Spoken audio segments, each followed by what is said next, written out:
Santo é o teu nome. Meus irmãos, graça e paz. Amém.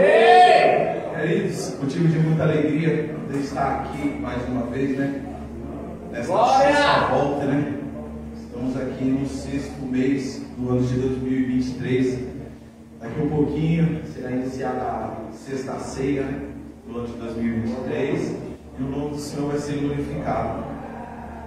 Irmãos, como de costume, sabido de todos os irmãos, na evidência estamos expondo o Evangelho de Jesus, segundo os relatos de João. Hoje nós vamos concluir, se assim Deus permitir, o capítulo de número 12. Se os irmãos puderem estar abrindo as nossas Bíblias, Evangelho de João, capítulo 12. Nós vamos fazer a exposição dos versículos de número 32, nós vamos tentar ir até o versículo de número 50. Quem me ouve, diga amém? Amém. Glória a Deus por isso. Cleves, como o texto é um pouco extenso, a gente vai dos versículos número 35, número 36, 42, 43, 44, é do 42 até o final. Vai ser o 35, 36 e do 42 até o final. Amém? Os irmãos que puderem se colocar de pé, nós fazemos menção e referência à poderosa palavra. Eu vou estar lendo peço que os irmãos leiam após, como é de costume da igreja e costume do nosso pastor. Amém? Amém. Estarei iniciando aqui. Respondeu-lhe Jesus: ainda por um pouco, a luz está convosco. Andai enquanto tendes a luz, para que as trevas não vos apanhem. E quem anda nas trevas não sabe para onde vai. Número 36. Enquanto tendes a luz, credes na luz, para que vos torneis filhos da luz. Jesus disse essas coisas, retirando-se, ocultou-se deles. Glória. 42. Contudo, muito dentre as próprias autoridades creram nele, mas por causa dos fariseus não o confessavam, para não serem expulsos da sinagoga. 43 a igreja. Porque amaram mais a glória dos homens do que a glória de Deus. E Jesus clamou, dizendo: quem crê em mim, não em mim, mas naquele que me enviou. E quem me vê a mim, vê aquele que me enviou. Eu vim como luz para o mundo, a fim de que todo aquele que crê em mim não permaneça nas trevas. 47 a igreja. Se alguém ouvir as minhas palavras e não as guardar, eu não julgo, porque eu não vim para julgar o mundo, e sim para salvá-lo. 48. Quem me rejeita e não recebe as minhas palavras, tem quem o julgue. A própria palavra que tenho proferido, essa o julgará no último dia. 49 igreja. Porque eu não tenho falado por mim mesmo, mas o Pai que me enviou, esse me tem prescrito o que dizer e o que anunciar. 50 e nós encerramos. E sei que o seu mandamento é a vida eterna. As coisas, pois, que eu falo, como o Pai o tem dito, assim falo. Amém? Amém. Podem tomar os vossos assentos. Queria aqui já também expressar minha gratidão ao nosso pastor pela confiança e louvar a Deus pela vida de cada um dos irmãos que se dispuseram a estar aqui esta noite. Amém? Amém. Cleves, coloca para mim, por favor, no verso de número 32. Vou dar concluir uns versos que está, e aí a gente já vai adentrar. Irmãos, esses versos aqui que eu vou estar lendo do 32 até o verso de número 36 é uma continuação da IBD da semana passada, só para nós não deixarmos nada para trás. Amém? A palavra do Senhor nos diz assim: E eu, quando for levantado, atrairei todos a mim. Na semana passada, nosso cooperador Isaac trouxe EVD a respeito de Jesus, tratando de um convite que os gregos, de um desejo que os gregos tinham de conhecer Jesus. Aí Jesus faz um diálogo e o nosso cooperador Isaac, ele finalizou no verso de número 32, correto? Aí eu vou fazer essa conclusão para a gente poder entrar nos outros e não perder a linha de raciocínio. Aqui, quando Jesus profere essas palavras, eu, quando for levantado da terra, atrairei todos a mim. Aqui, segundo os estudiosos, eles vão colocar que a glorificação de Jesus é equivalente a ser levantado da terra.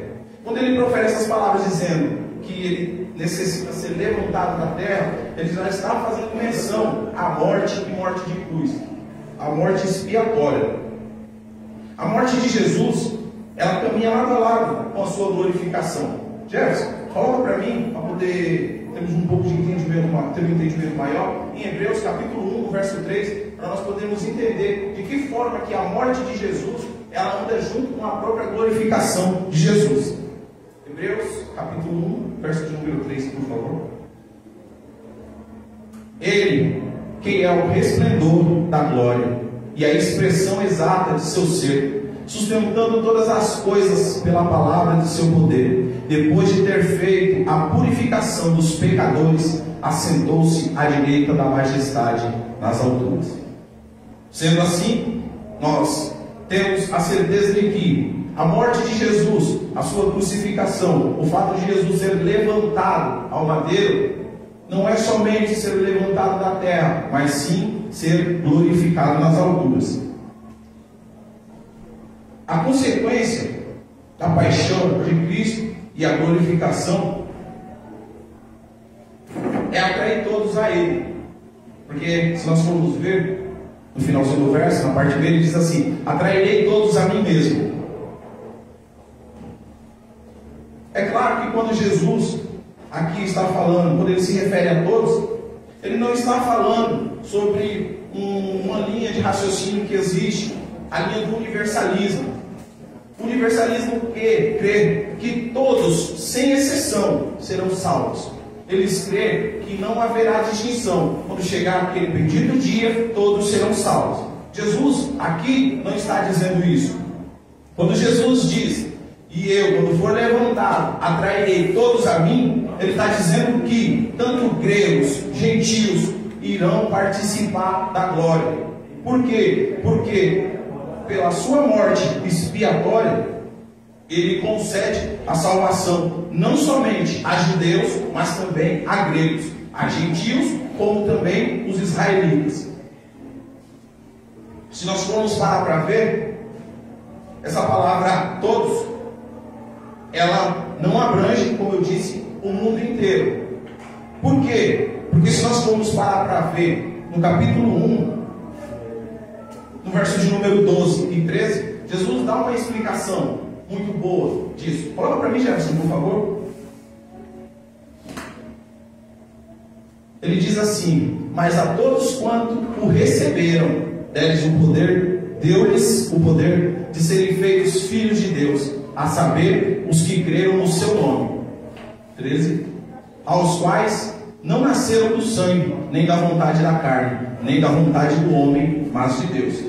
Então assim nós cremos que Jesus, com a sua morte expiatória, ao ele falar, nesse versículo de número 32, que atrairia todos a ele, ele não está fazendo menção de todo o mundo, mas de todo aquele que tiver os ouvidos aptos e os corações abertos para receber ele e crer que ele é o Messias, o Filho de Deus, o enviado para salvar a humanidade. Amém?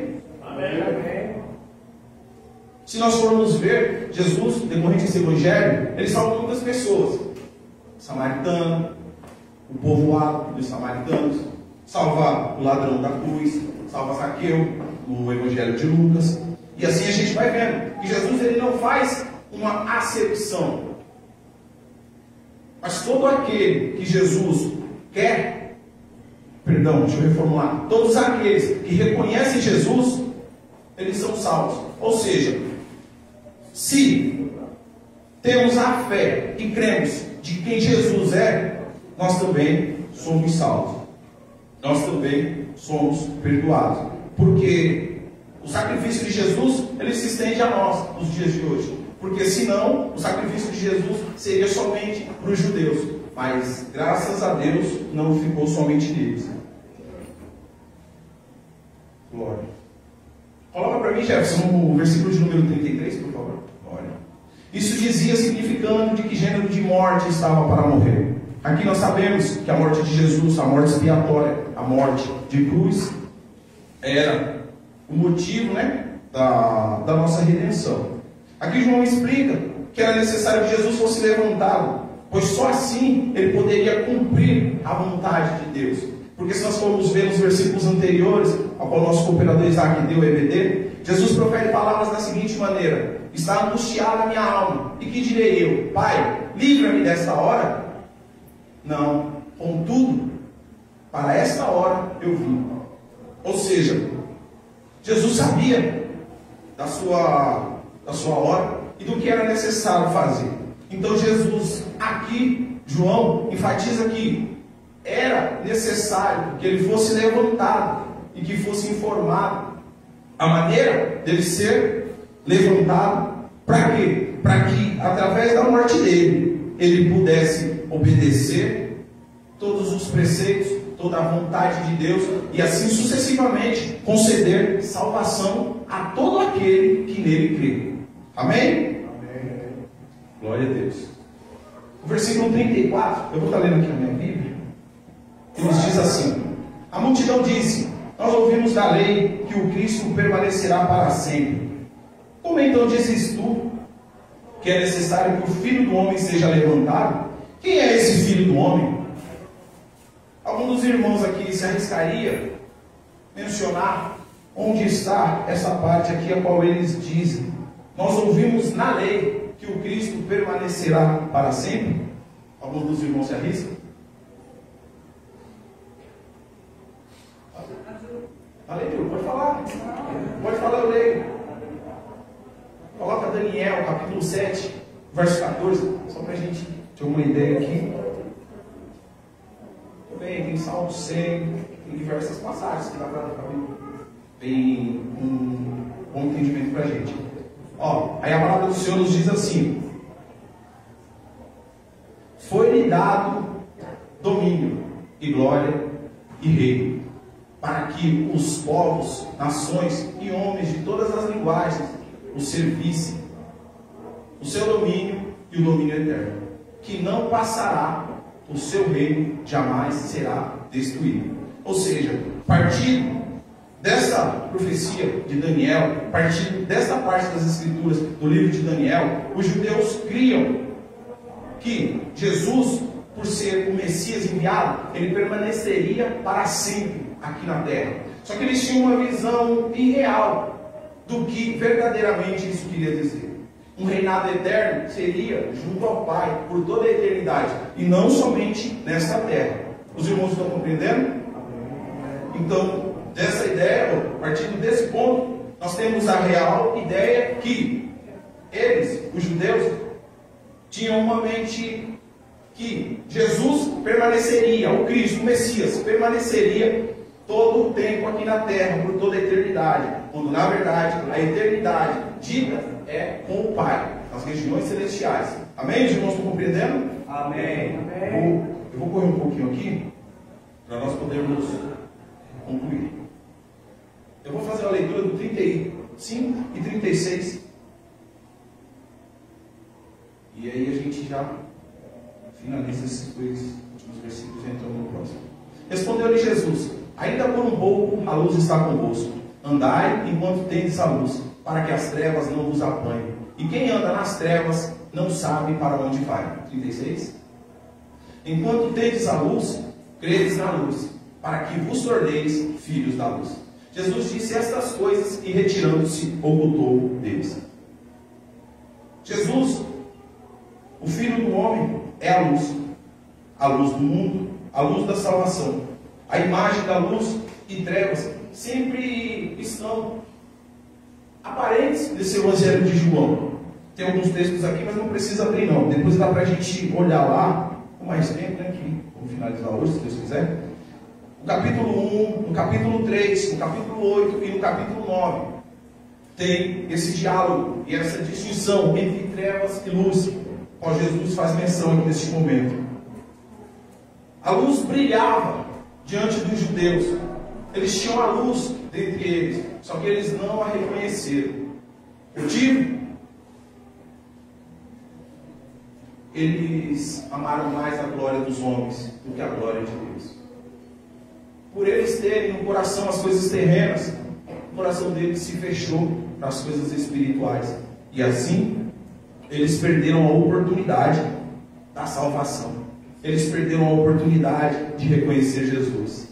Um simples passo de fé poderia fazer aquela gente sair das trevas e partir para a salvação. Seja qual for a situação, seja qual for o cenário, seja qual for o ambiente, nós nunca devemos deixar que as trevas, que a escuridão venha turbar as nossas vistas. Nós deveremos sempre crer que Jesus, Ele é a luz do mundo, Ele é a luz da nossa salvação, Ele é a luz que irradia sobre as nossas vidas, que é Ele que nos iluminará, assim como nós chegar lá na glória. É Ele. Nós não deveremos perder o foco em Jesus. Deveremos sempre crer nele, segui-lo, obedecê-lo. Ou então, seremos como eles. Pessoas que tiveram a oportunidade de o reconhecer, só que não o reconheceram. Não enxergaram o caminho que estava diante dos olhos deles. Amém? Amém. Glória a Deus. Eu vou partir agora para o segundo ponto, uma epígrafe, eu voltei no texto aqui, que diz a incredulidade dos judeus, que nós vamos estar lendo do verso de número 37, nós vamos até o 42. Amém? Amém. Glória a Deus. Os irmãos estão entendendo? Amém. Se não tiverem, pode levantar a mão, porque como o estudo vai ser um pouco extenso, provavelmente nós não vamos ter muito espaço no final, tá bom? Mas se for uma dúvida breve, dá para a gente tirar no final. Amém? Glória a Deus. A palavra do Senhor nos diz assim: embora tivessem feito tantos sinais na presença, não creram nele. Os judeus, a palavra crer aqui, ela aparece diversas vezes nessa parte que a gente vai estar fazendo menção agora, nesses versículos aqui do 37 ao 43. Ela aparece várias vezes de diversas formas, e discorrendo o texto, nós vamos ver ela e as suas ações em cada versículo. Jesus fez muitos milagres na presença dos judeus. Se formos ver o tanto de milagre que Jesus já fez, do capítulo 1, quando inicia-se o Evangelho de João, até aqui no capítulo 12, foram muitos milagres que Jesus fez. Porém, os judeus permaneciam incrédulos. Porém, eles permaneciam incrédulos para as coisas que Jesus havia feito. Eles permaneceram incrédulos desta forma. Eles foram ainda mais culpados da sua incredulidade. Mesmo com tantas provas, mesmo Jesus tendo feito tantas coisas na presença e nas regiões onde eles se encontravam, eles não creram em Jesus. Carson diz: nem mesmo os sinais miraculosos feitos por Jesus e relatados por João, cujo propósito desse evangelho é trazer a fé, né, são capazes de acender a chama dessas pessoas. Ele faz uma semelhança com os israelitas do Antigo Testamento. Os israelitas que no livro de Deuteronômio indagaram Moisés. Coloca para mim, Jefferson, no livro de Deuteronômio, no número 20, no capítulo 29, Vou ler o verso 2, 3 e 4, só para ter uma ideia aqui. Deuteronômio 29, 2, 3 e 4. Para que nós possamos entender por que Carson faz essa assemelhação, né? Como ele tenta assemelhar os israelitas da época de Jesus com os israelitas da época de Moisés. Aí, chamou Moisés a todo Israel e disse: tendes visto tudo que o Senhor fez na terra do Egito, perante vós, a Faraó, e todos os servos, e a toda a sua terra? As grandes provas que os vossos olhos viram, os sinais e grandes maravilhas. Porém, o Senhor não vos deu coração para entender, nem olhos para ver, nem ouvidos para ouvir, até o dia de hoje. Carson assemelha essa geração de Jesus com essa geração de Moisés e coloca em ponto a mesma incredulidade deles, a incredulidade de uma geração refletida em outra. Assim, nós, por sabermos de todas essas coisas, nós não deveremos turbar os nossos corações, não deveremos fechar os nossos olhos e nem deixar que a situação ofusque os nossos olhos. Que nós possamos ter os olhos fitos em Jesus e deixar que a chama venha a acender, estar sempre acesa em nossos corações, para que nós possamos crer nele e não deixar de ser uma geração incrédula, uma geração que venha deixar de reconhecê-lo como ele é. Verso de número 38, Jefferson, por favor. Aqui ele diz que é referente à profecia, né? Glória a Deus. Para que se cumpra a palavra do profeta Isaías, que disse: Senhor, quem creu em nossa pregação, e a quem foi revelado o braço do Senhor? Aconteceu que os judeus, nos dias de Jesus, eles se assemelhavam com os israelitas da época de Moisés. E por isso, e para isso, se cumpriu uma profecia que se encontra no livro de Isaías. Alguém consegue me dizer qual que é o versículo? O capítulo? 3, Não, essa está antes. 10, capítulo 6, versículo 10. Os irmãos estão compreendendo? Amém. Glória a Deus. Se estiver um pouco rápido, porque teve um horário para a gente tentar finalizar hoje, amém? A palavra do Senhor nos diz assim: torna insensível o coração deste povo, endurece-lhe os ouvidos e fecha-lhe os olhos, para que não venham eles a ver com os olhos, a ouvir com os ouvidos e entender com o coração, e se convertam e sejam salvos. Essa situação a qual Jesus estava passando, pela incredulidade dos israelitas, dos judeus, ela se assemelha também com a situação que estava acontecendo no livro de nos tempos do profeta Isaías, quando ele diz que essa geração, nós sabemos nesse contexto da mensagem de Isaías, que o povo não era muito bom, a situação era boa, o ambiente, o reinado do rei Ezequias tinha sido um reinado, do rei Uzias, ele tinha deixado um reinado próspero, um reinado bom, porém o povo em si, ele não era muito bom. E aí é trazido essa profecia para que se cumpra. Por quê? Porque pela dureza do coração deles, é permitido que eles venham pela dureza do coração deles. A incredulidade desses judeus não era apenas demonstrada na sua obstinação, tanto como o cumprimento dessa promessa, dessa profecia. Ou seja, tudo o que estava se passando, tudo o que aconteceu, era pela dureza do coração, mas também usado para que se cumprisse a profecia do livro de Isaías, capítulo 6, verso de número 10. Amém? Amém. Glória a Deus. Versos de número 37 e 38, Jefferson, por favor. Glória. e para que se cumprisse a palavra do profeta Isaías. Senhor, quem creu em nossa pregação e a quem foi revelado o braço do Senhor? Segundo alguns estudiosos, essa última parte do versículo, ou talvez especificamente bico, né? Ele diz que essa parte onde diz, e a quem foi revelado o braço do Senhor, ele quer dizer concernente às obras que Jesus fez, os milagres que foram tão miraculosos a ponto de não poder ser assemelhado a homens, de não poder ser atribuído a obra e nem a poder humano.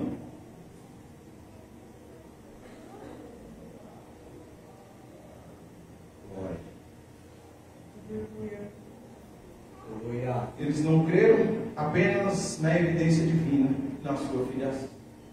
Aqui conclui-se no caso do 37 e 38, que era para eu ter feito a leitura dos dois e trazer, mas eu acabei voltando.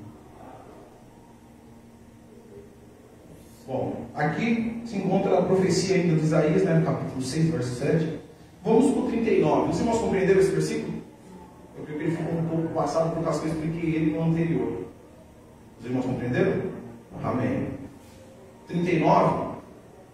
Por isso não podiam crer, porque Isaías disse ainda, coloca no 40, já.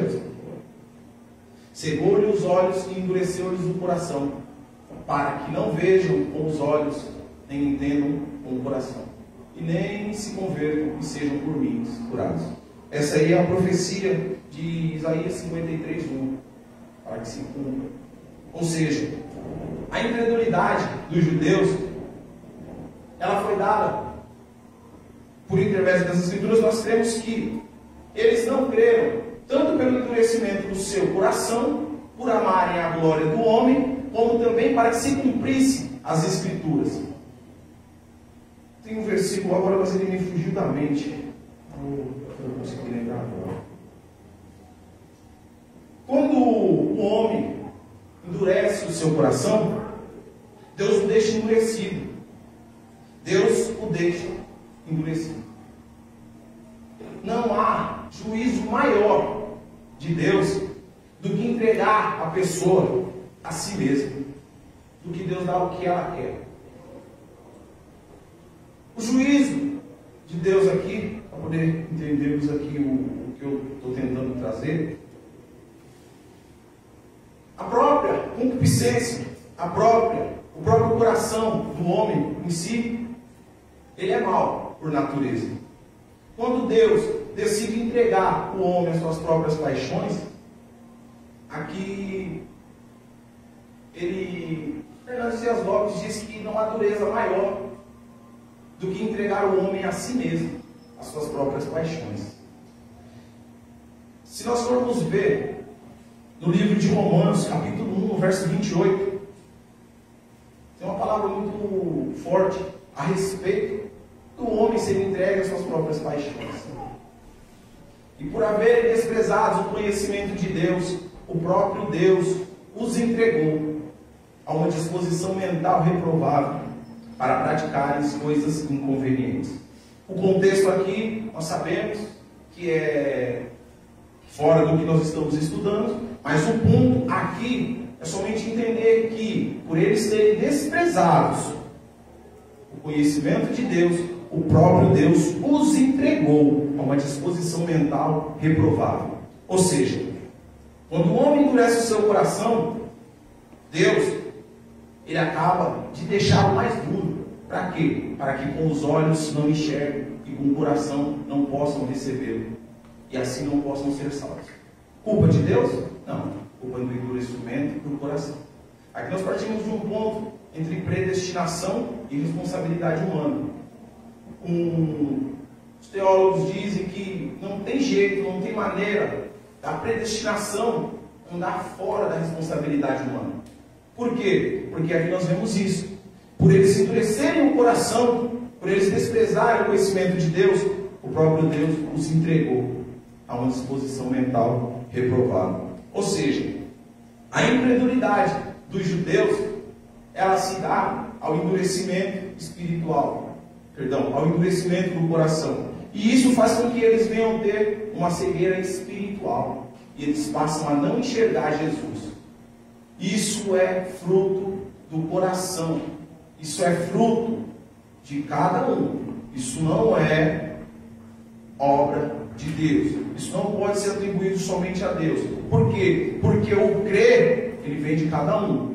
Deus, ele vai fazer a obra nas nossas vidas. Ele é o soberano, é ele quem rege tudo. Só que cada um de nós temos de abrir o nosso coração e abrir o nosso entendimento para poder receber dele e assim sermos sarados, sermos curados, sermos advertidos, sermos admoestados e podermos assim ser sarados. Isso implica na nossa responsabilidade. Deus, ele vai nos conduzir à salvação, conforme a vontade dele e o aquebrantamento do coração de cada um de nós. Amém? Amém. Glória a Deus.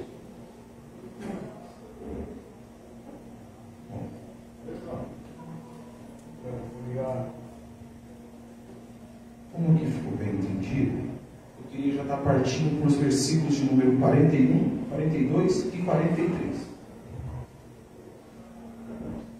Isaías disse isso porque viu a glória de Deus, porque viu a glória dele e falou a seu respeito. Sabemos que, assim como eu acabei de dizer, no livro de Isaías, no capítulo 6, no verso 1, Isaías fala referente à morte do rei Uzias e diz que naquele mesmo ano ele viu o Senhor assentado sobre um alto e sublime trono. Assim ele pôde contemplar o céu e o Senhor assentado em seu trono. Por isso, o versículo nos diz que isto disse Isaías porque viu a glória de Deus. Ou seja, Isaías viu a glória de Deus, capítulo 6, versículo 1. Amém? Os irmãos compreenderam? Amém. Glória a Deus. Versos de número 42 e 43, já vou fazer uma leitura, aí a gente vamos tentar finalizar essa parte da incredulidade dos judeus. Contudo, muitos dentre as autoridades creram nele, mas por causa dos fariseus não o confessavam, para não serem expulsos da sinagoga.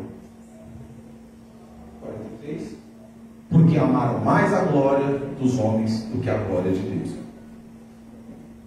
Por diversas vezes nesse Evangelho de João, nós vamos passando e decorrendo o texto, se os irmãos se recobrarem um pouco a consciência, nos capítulos anteriores, por muitas das vezes, o próprio João relata que muitos creram, porém não o confessavam. Por quê? Porque eles amavam mais a glória dos homens do que a glória de Deus. Ou seja, eles tiveram a oportunidade de reconhecer Jesus como Senhor e Salvador, tiveram a oportunidade de reconhecer Jesus como único, suficiente Salvador, tiveram a oportunidade de reconhecer Jesus como a luz do mundo, como o Messias prometido, enviado de Deus para salvar toda a humanidade. Só que devido às paixões mundanas, eles não o confessavam. Aqui nós temos uma fé falsa. Aí você me pergunta, como assim uma fé falsa? Eles reconheceram. No final do versículo, no final dos versos número 42 e 43, nos diz que eles reconheceram. Eles reconheceram Jesus e creram nele. Só que eles não confessavam. Jesus, ele precisa de pessoas, não somente que creiam nele, mas pessoas que estejam dispostas a anunciá-lo. A falar, não, eis que esse aí é. Ele é o Messias, ele é o enviado, ele é a luz. Ele é. Jesus não precisa de uma fé covarde. Jesus não precisa de um crente que pega e se esconde por debaixo de uma mesa, por medo do que os homens podem fazer. Jesus precisa de crentes robustos, crentes que não tenham medo de professar o nome dele no meio da sociedade, no meio da escola, no meio da faculdade, no meio do trabalho. Cristo não precisa de pessoas que tenham medo de professar a sua fé. Por quê? Porque se nós formos para Romanos 10, versos de número 9 e 10, ele vai nos dar uma ênfase muito grande do que é crer. Olha, que coisa maravilhosa. Se com a boca confessares Jesus como Senhor, e em teu coração creres que Deus o ressuscitou dentre os mortos, será salvo. 10. Porque com o coração se crê para a justiça, e com a boca se confessa a respeito da salvação. Ou seja, crentes que professam ser crentes, mas só no seu coração, não podem ser intitulados de crentes. Por quê? Porque a ideia real é: eu sou crente. Mas quem vai falar isso? É quem está te vendo. É pelo seu testemunho, é pelo seu caminhar, é pelo que você faz, que as pessoas vão falar: eis que aí é um crente, esse é um cristão. Glória. É assim, dessa forma, que Cristo precisa de nós. Pessoas que possam transparecer e transfigurar o caráter, o caminhar, a essência de Cristo. Não crentes como esses daí do capítulo 4, do verso 42 e 43. Que foram crentes que creram, porém não confessaram, por medo da real situação. Às vezes, por sermos cristãos, pode ser que não venha uma promoção no serviço. Aí a pessoa fala: eu vou reter um pouco, Senhor, porque eu preciso dessa bênção. Não, ao contrário. Se falar: você é crente, você vai ficar sem a promoção. Fala: então, muito obrigado, eu fico sem a promoção, mas eu continuo sendo crente. Você vai ser admitido se você falar que não é crente. Não, Senhor, não pode deixar essa admissão para depois. Eu prefiro ser crente do que pegar e desonrar o meu Senhor. O Whisper, ele traz uma palavra que rasgou meu coração. Antes de eu ler a palavra de Whisper, coloca lá em Apocalipse capítulo 21, número 8, verso 8. Que, capítulo 20, Apocalipse 21, verso de número 8. Glória a Deus. Quando, porém, os covardes, aos incrédulos, aos abomináveis, aos assassinos, aos impuros, aos feiticeiros, aos idólatras e a todos os mentirosos, a parte que lhes cabe será o lago que arde com fogo e enxofre, a saber, a segunda morte. Quem que é o primeiro que está ali na lista de Jesus? Vai estar combate, vai estar os times. Mas os times aí, todo mundo é só time. Mas não é essa timidez, eu sou covarde. É covardia, né? Covarde é de falar a palavra de Deus. Obrigado. Tá vendo? Tanto os tímidos, né? No caso são os covardes, eles encabeçam essa lista de Cristo como pessoas que irão para o lago de fogo. Aí vai falar assim: mas eu criei. Creu? Eu criei. Mas não confessou. Tomou por herança, não é os tímidos. Tomou por herança, sabe o quê? O encabeçamento de quem vai ser lançado no lago de fogo. O Whisper diz bem assim: é melhor temer a Deus e ir para o céu do que temer aos homens e ir para o inferno. Nós devemos ser crentes que podemos ter a essência de Cristo. Esses dias aconteceu algo bem inusitado lá no serviço. Esses dias não, sábado ontem. Fui trabalhar e eu tenho o costume de voltar, né? Sempre quando eu estou trabalhando eu ouço louvor. Quando eu voltei com o caminhão, eu deixei o caminhão lá. Aí um jovem novo no serviço lá chegou de mim e falou bem assim: ô negão, você chegou aqui, eu senti uma paz. Eu falei: por quê? Falei: você trabalha ouvindo um louvor. Eu falei: mano, é só assim que nós caminhamos, mano. Se não for assim, não aguenta não. Uma porrada de entrega, um monte de serviço, motorista na rua, atribulado, um fechando, outro vai para lá. É só Jesus que vai conceder paz para nós trabalhar. Aí ele falou bem assim: e trouxe uma paz quando você chegou aqui. Falei: glória a Deus, mas nem eu não, é Jesus, mano. Só ele. Eu não. Bênção do céu. Agora nós vamos fazer uma leitura rápida, gente, para a gente finalizar esse capítulo. Os versos de número 44, nós vamos até o verso de número 50. Eu vou fazer uma breve introdução, porque aqui ele se resume no ensinamento de Jesus, deste capítulo 12. E assim também já um ponto de partida, o link para os acontecimentos que virão vir a partir do capítulo 13 até o capítulo 17, que é onde Jesus está ali no cenáculo, ali, ensinando os seus discípulos. Esse daqui é o último discurso de Jesus para a multidão, porque depois ele oculta-se e vai somente com os seus discípulos os ensinar. Amém? Amém. A palavra do Senhor diz assim, no verso 44, glória a Deus. E Jesus clamou dizendo: Quem crê em mim, não em mim, mas naquele que me enviou, eu li errado. Volta de novo para mim, Gerson, por favor. Jesus clamou dizendo: quem crê em mim, não em mim, mas naquele que me enviou. E quem me vê, a mim, vê aquele que me enviou. Amém. Vamos até aí. Esses versículos, esse último ensino de Jesus, ele, na Bíblia dos Irmãos, aí vai dar como resumo de seu ensino. Esses versos que contêm esse último desafio de Jesus, o desafio público que Jesus faz às multidões, dá um resumo de muitos elementos do seu ensino. A ênfase de Jesus é a fé, é que eles possam crer.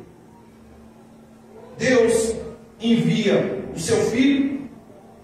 Ver o Filho significa ver o Pai. Jesus é a luz do mundo. Suas palavras são as palavras do próprio Deus. A fé em Cristo traz salvação. Quem rejeita Cristo enfrentará o julgamento eterno.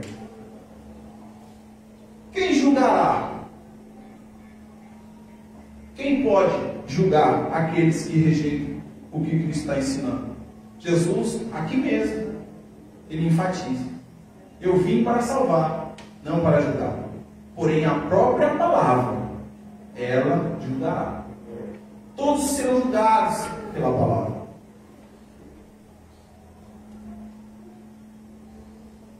Da mesma forma, a fé em Deus é nada mais. Dessa forma, a fé é em Deus e nada mais. Jesus, em contrapartida, a própria palavra julgará os que rejeitam Cristo e a sua mensagem. Jesus aqui mostra que a fé nele é da mesma forma a fé em Deus e de nada mais. Em contrapartida, a rejeição de sua palavra é rejeição a Deus. Se formos entender aqui, alguns estudiosos, pastor, colocaram como a parte do monoteísmo e do politeísmo. O que acontece? Jesus aqui, ele não está abrindo uma margem para que hajam dois deuses. Jesus aqui está fazendo uma ênfase de que quem olha para ele vê a semelhança de Deus. Jesus, ele está defendendo aqui que ao olharem para ele estão vendo Deus. Não que ele veio usurpar, ou que há dois, ou que há mais. Não. Deus é só um. Só que é uma essência dividida em três sentidos. Ficou fácil de entender? Amém. Glória a Deus. Dos versos de número 44 até o 46, nós vamos ver as promessas de Jesus. Olha para mim, Jefferson, eu vou fazer uma leitura bem rápida aqui para a gente, como eu já li o 44, deixa o 43 e o 46, eu já leio esse aqui. E quem me vê a mim, vê aquele que me enviou. 46. Eu vim como luz para o mundo, a fim de que todo aquele que crê em mim não permaneça nas trevas. Depois de Jesus afirmar que não é apenas um enviado de Deus, mas sim o próprio Deus, como eu já havia dito, ele diz que aquele que nele crê está crendo no próprio Deus, ou seja, monoteísmo. Não há dois deuses, é um único Deus. Aqui na aula de teologia a gente entendeu e tivemos uns estudos que existem algumas religiões que creem no politeísmo. O que é o politeísmo? Eles creem que existe mais de um Deus. Eles adoram mais de um Deus. Eles creem que existe mais de uma divindade. Só que nós, cristãos, nós cremos no monoteísmo, Monoteísmo é o quê? Nós cremos que só existe um Deus. Um Deus e uma essência trina. Pai, o Filho e o Espírito Santo. Mas é um único Deus, uma única essência. Amém? Depois de dizer que ver é o mesmo que ver Deus, Jesus afirma claramente que ele veio como luz para o mundo, a fim de que todo que nele crê não permaneça nas trevas. Todo aquele que não crê em Jesus está em trevas, mas aqueles que crêem em Jesus, crê para que tornem-se filhos da luz e vivam na plena luz. Jesus aqui nos mostra que nós, por crermos em Jesus, devemos nos tornar filhos da luz e assim possamos viver em plena luz.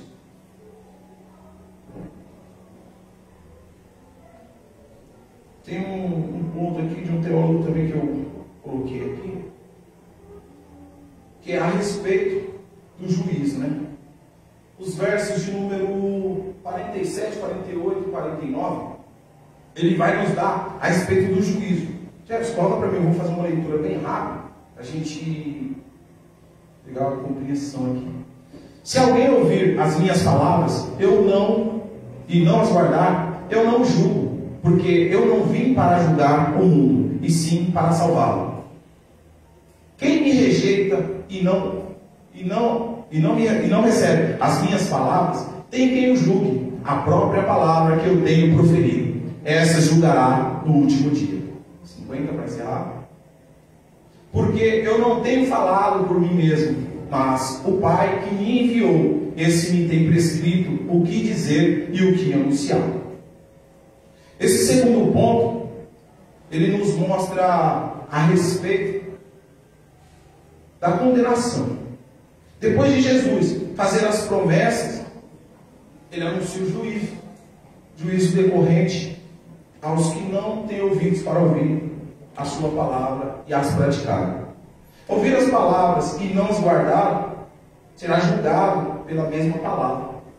Nós que estamos aqui todos os dias, muitas das vezes é lido um texto aqui no começo do culto, a palavra inicial.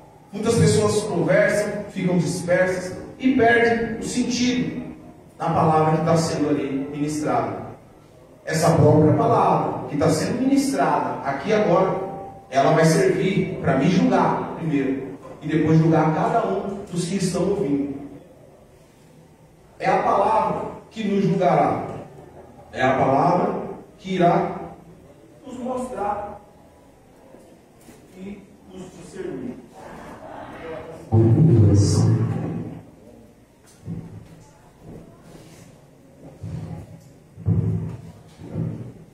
Glória a Deus.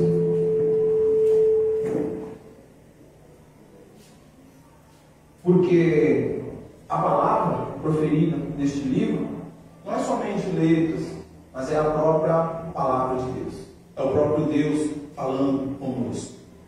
Alguns que dizem que a Bíblia fechada é Deus quer. Não. A Bíblia fechada ou aberta é a voz de Deus. Não existe esse, Deus está, a Bíblia está fechada, Deus está calado. Não. A Bíblia aberta ou fechada, ela é a voz de Deus. E por essa palavra, nós seremos julgados. Nós que somos salvos, sabemos que seremos julgados as nossas obras, não pela salvação. Bom a gente deixar isso bem claro.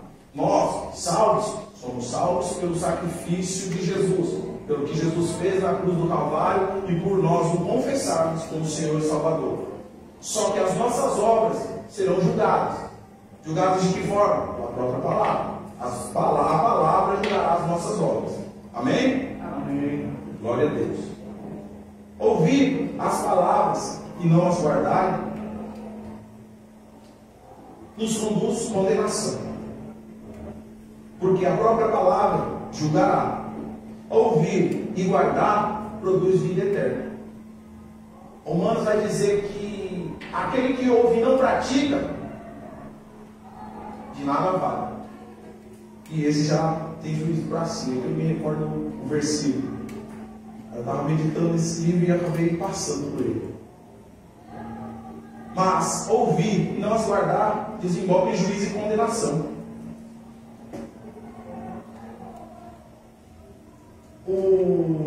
eu não me recordo se foi o Wilson ou se foi o Carlos, que disse: torna-se assustador pensar que em seu julgamento o pecador será confrontado com toda e qualquer parte das Escrituras que tenha lido ou ouvido.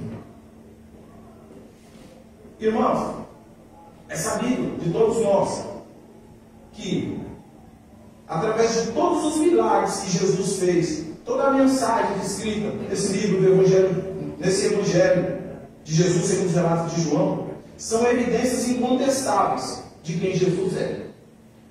Não podemos negá-lo, nem sequer imaginar, porque nós temos o respaldo da palavra de quem Ele é. Nós temos, por intermédio da palavra, que crê que Jesus é o Cristo, Jesus é o Messias, Ele é a luz do mundo, Ele é aquele que veio para libertar os cativos e oprimidos, Ele é tudo o que nós necessitamos. Assim, as mensagens, Jesus,